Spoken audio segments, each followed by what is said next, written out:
Hello ನನ್ನ ಪ್ರೀತಿಯ ವೀಕ್ಷಕ ಬಂಧುಗಳೇ, ಎಲ್ಲರೂ ಸ್ವಸ್ಥದಿರಿ ಮತ್ತು ಮಸ್ತದಿರಿ ಅಂತ ಭಾವಿಸ್ತಾ ಇವತ್ತಿನ ವಿಡಿಯೋ ಪ್ರಾರಂಭ ಮಾಡ್ತಿದ್ದೀನಿ. ಇವತ್ತಿನ ಈ ವಿಡಿಯೋದಲ್ಲಿ ನಾನು ತೋರಿಸ್ತಿರೋದು ಉತ್ತರ ಕರ್ನಾಟಕದ ಪ್ರತಿ ಮನೆಯ ಪ್ರತಿ ಸಂಜೆಯ ಸ್ನ್ಯಾಕ್ಸ್ ಚುರ್ಮುರಿ ಚೂಡ. ಇವತ್ತು ನಾನು ಮಾಡ್ತಿರೋದು 4 ಜನರಿಗಾಗುವಷ್ಟು ಚುರ್ಮುರಿ ಚೂಡ. ಅದಕ್ಕೆ ಮೊದಲಿಗೆ ಒಂದು ದಪ್ಪ ತಳ ಇರುವಂಥ ಕಡಾವಿಗೆ ತಗೊಳ್ರಿ.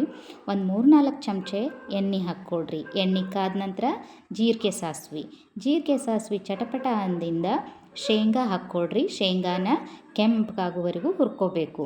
ನಂತರ ಇಲ್ಲಿನೇ ನಾನು ಏನು ಮಾಡ್ತೀನಿ ಅಂದ್ರೆ, ನನ್ನ ಮಗಳಿಗೆ ಚುರ್ಮುರಿ ಚೂಡ ಸ್ವಲ್ಪ ಸ್ಪೈಸಿಯಾಗಿ ಖಾರ ಅನ್ನಿಸ್ಬೇಕು, ಅದಕ್ಕೆ ಅವಳು ಹಸಿಮೆಣ್ಸಿನ್ಕಾಯಿ ಇಷ್ಟಪಡ್ತಾಳೆ ಅಂಥೇಳಿ ನಾನು ಒಂದೆರಡು ಹಸಿಮೆಣ್ಸಿನ್ಕಾಯಿಯನ್ನು ಕಾದ ಎಣ್ಣೆಯೊಳಗೆ ಹಾಕಿ ಚಂದಾಗ ಹುರ್ಕೋತೀನಿ ರೀ. ಯಾಕಂದ್ರೆ ಈ ಸ್ಪೆಷಲ್ ನೋಡ್ರಿ, ನಾವು ಉತ್ತರ ಕರ್ನಾಟಕದೊಳಗೆ ನಾವು ಸ್ವಲ್ಪ ಖಾರ ತಿನ್ನೋದು ಜಾಸ್ತಿ, ಸ್ವಲ್ಪ ನಮ್ಮ ಖಾರವಾಗಿದ್ದನ್ನು ಇಷ್ಟಪಡ್ತಾರೆ ಜನ. ಅದಕ್ಕೆ ನಾವು ಮೆಣಸಿನ್ಕಾಯಿನ ಹುರ್ಕೊಂಡು ತಗೊಂಡೆ. ನಂತರ ಅದಕ್ಕೆ ಬೇಕಾಗಿರುವಂಥ ಇನ್ನುಳಿದ ಇಂಗ್ರೀಡಿಯೆಂಟ್ಸ್ ಬೆಳ್ಳುಳ್ಳಿ ಮತ್ತು ಪುಟಾಣಿ, ಕರಿಬೇವು ಎಲ್ಲನೂ ಹಾಕ್ಕೊಂಡು ನಾವು ಚೆನ್ನಾಗಿ ಎಣ್ಣೆಯಲ್ಲಿ ಫ್ರೈ ಮಾಡ್ಕೊಳ್ತಾ ಇದ್ದೀನಿ. ಇದು ಫ್ರೈ ಆಗುವಾಗ ನಾವು ಅದಕ್ಕೆ ಬೇಕಾಗಿರುವಂಥ ಅಚ್ಕಾರದ ಪುಡಿ ಆಗಿರಬಹುದು, ಬೇಕಾದವರು ಅಚ್ಕಾರದ ಪುಡಿನೂ ಹಾಕ್ಕೋಬಹುದು, ಪ್ಲೇನ್ ಖಾರ ಪುಡಿ, ಅಥವಾ ನಾನು ಮಸಾಲೆ ಖಾರನ ಜಾಸ್ತಿ ಯೂಸ್ ಮಾಡ್ತೀನಿ, ಸೊ ನಾನು ಮಸಾಲೆ ಖಾರನ ಹಾಕ್ಕೊಂಡಿನಿ. ನಂತರ ಅದಕ್ಕೆ ಅಳತೆಗೆ ತಕ್ಕಂಗೆ ಸ್ವಲ್ಪ ಉಪ್ಪು ಹಾಕ್ಕೋಬೇಕು. ನೆಕ್ಸ್ಟ್ ಅರಿಶಿನ ಪುಡಿನೂ ಹಾಕ್ಕೋಬೇಕು. ಇವು ಒಗ್ಗರಣೆ ಆಗಬಾರ್ದು ಅಂಥೇಳಿ ನಾ ಏನು ಮಾಡ್ತೀನಿ ಅಂದ್ರೆ, ಸ್ವಲ್ಪ ಈಗ ಗ್ಯಾಸನ್ನು ಆಫ್ನು ಮಾಡ್ಕೊಂಬಿಡ್ತೀನಿ. ಗ್ಯಾಸನ್ನ ಆಫ್ ಮಾಡ್ಕೊಂಬಿಟ್ಟು ನಾ ಈಗೇನು ಮಾಡಕತ್ತೀನಿ ಅಂದ್ರೆ, ನಮ್ಮ 4 ಪ್ಲೇಟಿಗೆ ಆಗುವಷ್ಟು ಚುರ್ಮುರಿ ಇದ್ವಲ್ಲ, ಅವನ್ನ ಮೊದಲೇ ನಾನು ಕ್ಲೀನ್ ಮಾಡಿ ಇಟ್ಕೊಂಡಿದ್ದೆ. ಅವುಗಳನ್ನ ಈಗ ಒಗ್ಗರಣೆಗೆ ಕಲಸಾಕತ್ತೀನಿ ರೀ. ನಾವು ಎಷ್ಟು ಸಾಧ್ಯ ಐತಿ ಅಷ್ಟು ದಪ್ಪ ತಳದ ಕಡಾವಿಗೆ ತೊಗೊಂಡ್ರೆ ಚುರ್ಮುರಿ ಏನಾಗಂಗಿಲ್ಲ ಅಂತೇಳಂದ್ರೆ ಕೆಳಗಡೆ ಹತ್ತಂಗಿಲ್ಲ. ಈಗ ನಾನು ಹೇಳಿದ್ನೆಲ್ಲ ನಿಮ್ಗೆ ಸ್ಪೆಷಲ್ ಇಂಗ್ರೀಡಿಯೆಂಟ್, ಅದನ್ನು ಹಾಕೋದ್ರಿಂದ ಚುರ್ಮುರಿ ಚೂಡಾದ್ದು ಟೇಸ್ಟ್ ಡಬಲ್ ಆಕೈತೆ ಅಂತ ಹೇಳಿ. ಅದು ಏನಪ್ಪ ಅಂತೇಳಂದ್ರೆ ಜೀರಿಗೆ ಪುಡಿ.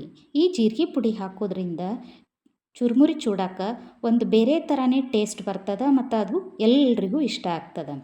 ನಂತರ ಸ್ವಲ್ಪ ಖಾರವನ್ನು ಅತೀ ಕಡಿಮೆನೂ ಅಲ್ಲ, ಅತಿ ಹೆಚ್ಚೂ ಅಲ್ಲ, ಅದನ್ನು ಒಂದು ಹದಕ್ಕೆ ತರಬೇಕು ಅಂದ್ರೆ ಸಕ್ಕರೆ ಪೌಡರ್ನು ಹಾಕಿ ಮಿಶ್ರಣ ಮಾಡ್ಕೋಬೇಕು. ನಾ ಕೊನೆಯದಾಗಿ ಏನೇನು ಹಾಕಿದೆ ಅಂದರೆ ಜೀರಿಗೆ ಪೌಡರ್ ಮತ್ತು ಸಕ್ಕರೆ ಪೌಡರ್ ಇವೆರಡನ್ನೂ ಹಾಕ್ಕೊಂಡು ಮಿಕ್ಸ್ ಮಾಡಿಕೊಂಡು, ಮತ್ತು ಈಗ ನಾ ಏನು ಮಾಡಿದೆ, ಗ್ಯಾಸ್ ಚಾಲು ಮಾಡಿಕೊಂಡು ಸಣ್ಣ ಉರಿಯೊಳಗೆ ಒಂದು 2-3 ನಿಮಿಷ ನಾವೇನು ಮಾಡಬೇಕು ಅಂದ್ರೆ ಹೊತ್ತಲಾರ್ದಂಗೆ ಕೈ ಆಡಿಸ್ತಾ ಇರಬೇಕು. ಹಿಂಗೆ ಮಾಡೋದ್ರಿಂದ ಚುರ್ಮುರಿ ಚೂಡ ಏನಾಕೈತಿ ಅಂದ್ರೆ ಕುರುಕುರು ಆಕೈತಿ. ಅದ್ರ ಸಲುವಾಗಿ ನಾ ಏನು ಮಾಡ್ತೀನಿ ಅಂದ್ರೆ 2-3 ನಿಮಿಷ ಚುರ್ಮುರಿನ ಕೈ ಆಡಿಸ್ತಾ ಇರ್ತೀನಿ. ಒಂದು ಸಾರಿ ನೀವು ಈ ರೀತಿ ಚುರ್ಮುರಿ ಚೂಡ ಮಾಡಿ ನೋಡ್ರಿ, ಮತ್ತೆ ಮಾಡಿ ತಿನ್ಬೇಕಂತ ಅನ್ನಿಸ್ತದೆ. ಈ ರೀತಿ ಮಾಡಿ ಚುರ್ಮುರಿ ಚೂಡ ನೀವು 15ರಿಂದ 1 ತಿಂಗಳವರೆಗೂ ನಾವು ಸ್ಟಾಕ್ ಮಾಡಿ ಇಟ್ಕೊಳ್ಬಹುದು. ಈ ಚುರ್ಮುರಿ ಚೂಡ ಸಂಜೆ ಸ್ನ್ಯಾಕ್ಸಿಗೂ ಸೈ, ಮತ್ತು ಮಕ್ಕಳಿಗೆ ನೀವು ಯಾವಾಗಾದರೂ ನಾಷ್ಟ ಮಾಡಿ ಡಬ್ಬಿ ಕಟ್ಟೋಕ್ಕಾಗಿಲ್ಲ ಅಂದ್ರೆ ಕೆಲವೊಂದು ಸಾರಿ ಇದನ್ನು ಕೂಡ ಹಾಕಿ ಕಟ್ಟಬಹುದು. ಈ ರೀತಿ ಮಾಡಿರೋ ಚುರ್ಮುರಿ ಚೂಡನ 1 ಕಪ್ ಚಹಾ ಜೊತೆಗೆ ಸವಿರಿ, ಮಸ್ತಾಗಿರ್ತದೆ. ಎಂಜಾಯ್ ಮಾಡ್ತೀರಂತ ಹೇಳ್ತಾ